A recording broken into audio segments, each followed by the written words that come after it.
ഹമാസുമായി ബന്ധപ്പെട്ട് വളരെ പ്രധാനപ്പെട്ട ഒരു വാർത്ത വന്നിട്ടുണ്ട്. പക്ഷേ നമ്മുടെ കേരളത്തിലെ പ്രമുഖ മാധ്യമങ്ങളൊന്നും തന്നെ ഈ ഒരു വാർത്ത കണ്ടതായിട്ട് ഭാവിക്കുക പോലുമില്ല. അതെങ്ങനെയാണല്ലോ, ഇസ്രായേലിനെതിരെയുള്ള വാർത്തകളാണല്ലോ നമ്മുടെ കേരളത്തിലെ പ്രമുഖ മാധ്യമങ്ങൾക്ക്, ബഹുഭൂരിപക്ഷ മാധ്യമങ്ങൾക്കും വലിയ താല്പര്യം എന്നുള്ളത്. ഏതായാലും ഇപ്പൊ അന്താരാഷ്ട്ര മാധ്യമങ്ങളിലൂടെ, ദേശീയ മാധ്യമങ്ങളിലൂടെ ഹമാസുമായി ഇപ്പൊ പുറത്തു വന്നിട്ടുള്ള വാർത്തയെ കുറിച്ച് ഏതായാലും നമ്മുടെ മാധ്യമങ്ങൾ ഒരക്ഷരം പോലും മിണ്ടുകയില്ല. ഹമാസുമായി ബന്ധപ്പെട്ട് ഇപ്പൊ പുറത്തു വന്നിട്ടുള്ള വാർത്ത എന്ന് പറയുന്നത് മൊസാദ് ആണ് പുറത്തു വിട്ടിട്ടുള്ളത്.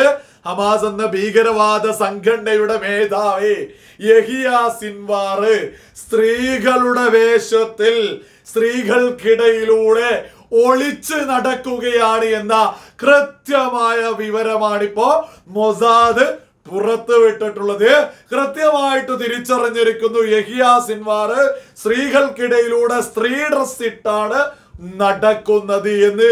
ഇനി ആദ്യമേ തന്നെ ഒരു കാര്യം എടുത്തു പറയാ, ഇവിടെ എന്തെങ്കിലും ഒരു ആക്രമണം ഇസ്രായേലൊക്കെ നടത്തുന്നു പോയേക്ക് സ്ത്രീകൾക്ക് പ്രശ്നമാണോ എന്ന് പറഞ്ഞിവിടെ കരയലും വലിയ പ്രതിഷേധങ്ങളൊക്കെ നടത്തുന്ന ആളുകളുണ്ടല്ലോ.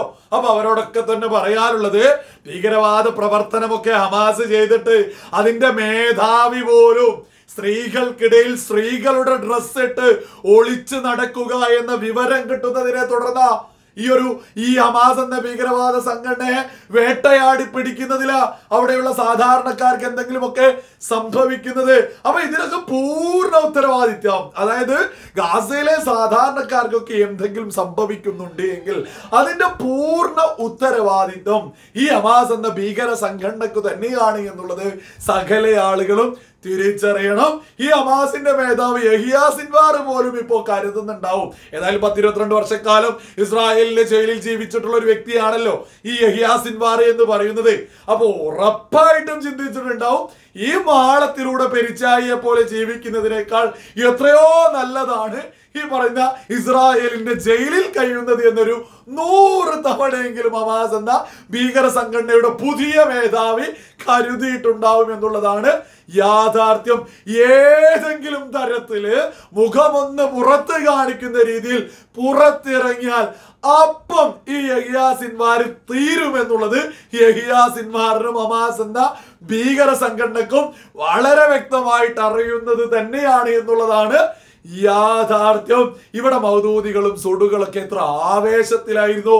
നമുക്കറിയാം, ഇസ്മായിൽ ഹനിയ എന്ന ഭീകരവാദി കൊല്ലപ്പെട്ടതിന് ശേഷം വലിയ സങ്കടത്തിൽ നിൽക്കുമ്പോഴാണ് നമ്മുടെ കേരളത്തിലെ മൗദൂദികളും സുഡുകളും തീവ്ര ചിന്താഗതിക്കാരൊക്കെ വലിയ സങ്കടത്തിൽ മുന്നോട്ട് പോകുമ്പോഴാ അവര് തിരിച്ചറിയുന്നത് ഈ പറയുന്ന ഈ ഗാസയിലെ ഖാൻ യൂനുസിലെ കശാപ്പുകാരൻ എന്ന് ഗാസക്കാര് തന്നെ, ഗാസയിലെ ജനത ഈ വിളിക്കുന്ന ഖാൻ യൂനുസിലെ കശാപ്പുകാരൻ എന്നൊരു ഇരട്ടപ്പേര് ഈ യഹിയ സിൻവാറിനുണ്ട്.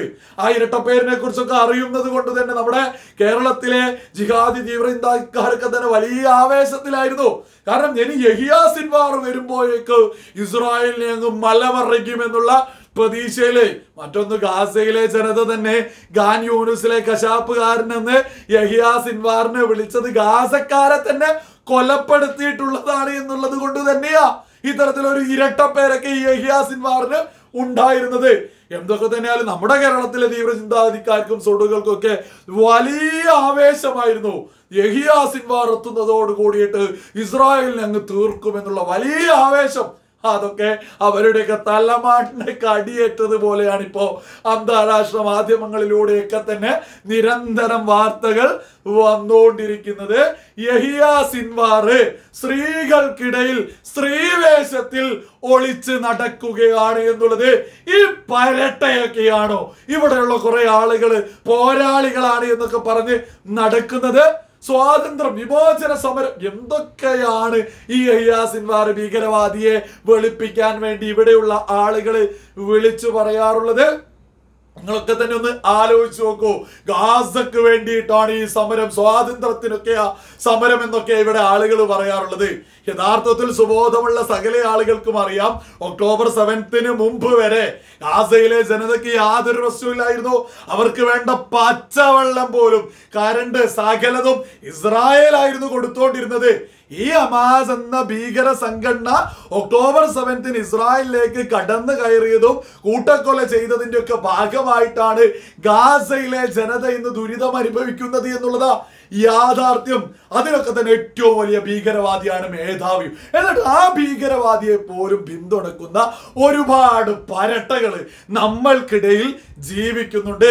അവരുടെയൊക്കെ തലമണ്ടക്കടിയേറ്റിട്ടുള്ള ഇതുപോലെയുള്ള വാർത്തകൾ നമ്മളൊക്കെ വളരെ സന്തോഷത്തോടു കൂടി തന്നെയാണ് കേൾക്കുന്നത്.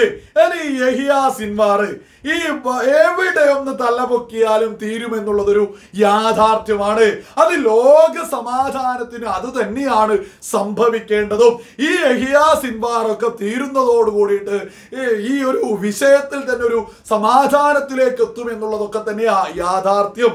ഈ പാലസ്തീൻ ജനതക്ക് യഥാർത്ഥത്തിലൊക്കെ ആർക്കെങ്കിലും ഒക്കെ ഒരു മനുഷ്യത്വം തോന്നുന്നുണ്ടെങ്കിൽ അവരൊക്കെ തന്നെ തിരിച്ചറിയുക, ഈ യഹിയാ സിൻവാർ ഒക്കെ ഇല്ലാതാവുന്നതിലൂടെ, ഹമാസ് എന്ന ഭീകര സംഘടന ഇല്ലാതാവുന്നതിലൂടെ മാത്രമേ ഈ ഒരു വിഷയത്തിൽ ഗാസയിലെ ജനതക്ക് സമാധാനമുണ്ടാവൂ എന്നുള്ളതാണ് വളരെ വലിയ യാഥാർത്ഥ്യം. ഗാസയിലെ ജനതക്ക് യഥാർത്ഥത്തില് ഇവിടെയുള്ള ആളുകളൊക്കെ ആരെങ്കിലുമൊക്കെ ഒരു മനുഷ്യത്വത്തിന്റെ പേരിൽ എന്തെങ്കിലുമൊക്കെ പറയുന്നുണ്ട് എങ്കിൽ അവരൊക്കെ തന്നെ ഉയർത്തിപ്പിടിക്കേണ്ടത് ഹമാസ് എന്ന ഭീകര സംഘടന ഇസ്രായേലി ബന്ദികളെ മുഴുവനായിട്ടും വിട്ടുകൊടുക്കുക, ഹമാസ് എന്ന ഭീകരവാദ സംഘടന ആയുധം താഴെ വെച്ചിട്ട് കീഴടങ്ങുക എന്നുള്ള മുദ്രാവാക്യമാണ് സുബോധമുള്ള ആളുകളൊക്കെ തന്നെ ഉയർത്തേണ്ടത്.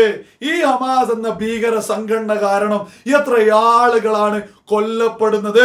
നമ്മളൊക്കെ തന്നെ സ്വാതന്ത്ര്യ സമര ഹിസ്റ്ററികളും ചരിത്രങ്ങളൊക്കെ പഠിച്ചിട്ടുള്ള ആളുകൾ തന്നെയാ. പ്രത്യേകിച്ച് ഈ രാജ്യത്ത് ജീവിക്കുന്ന ഓരോ പൗരന്മാർക്കും അറിയാം ഒരു സ്വാതന്ത്ര്യ സമരമൊക്കെ എത്രത്തോളം മഹത്തരമാണ് എന്നൊക്കെ. ആ സ്വാതന്ത്ര്യത്തോടൊക്കെ ഈ ഭീകരവാദത്തെ കൂട്ടിപ്പിടിക്കുന്ന ആളുകളും തീവ്രവാദത്തെ അനുകൂലിക്കുന്നവരാണ് എന്നുള്ളതിൽ ഒരു തർക്കവും വേണ്ട. കാരണം വളരെ ലളിതമാണ്. ഒക്ടോബർ 7 വരെ ഹമാസ് എന്ന ഭീകര സംഘടന തന്നെയാ ഈ ഗാസ പ്രദേശമൊക്കെ മുന്നോട്ട് കൊണ്ടുപോയിരുന്നത്. അവിടെ ജനങ്ങൾക്ക് യാതൊരു പ്രശ്നവുമില്ലായിരുന്നു. അതും ഇസ്രായേലിൽ നിന്ന് പച്ചവെള്ളം ഉൾപ്പെടെ കിട്ടിയതിലൂടെ സാധാരണ ജീവിതത്തിലായിരുന്നു അവിടെയുള്ള സകല ജനതയും. എന്നാൽ ഹമാസ് എന്ന ഭീകര സംഘടന ഇസ്രായേലിലേക്ക് കടന്നു കയറിയത് കൊണ്ട് തന്നെ ആ സകല സമാധാനവും അവിടെ നശിച്ചിട്ടുള്ളത്. അതുകൊണ്ട് തന്നെ സുബോധമുള്ള ഓരോ ആളുകളും, ലോകത്ത് സമാധാനം ആഗ്രഹിക്കുന്ന ഓരോ ആളുകളും ഹമാസ് എന്ന ഭീകരവാദ സംഘടനയുടെ അവസാനത്തെ ആളെയും തീർത്തിട്ട് മാത്രമേ ഈ യുദ്ധം അവസാനിക്കാവൂ എന്ന് തന്നെയാണ് കരുതേണ്ടത്, എന്ന് തന്നെയാണ് ദൈവത്തോട് പ്രാർത്ഥിക്കേണ്ടത് എന്നുള്ളതിലും ഒരു തർക്കവും ആർക്കും തന്നെ വേണ്ട.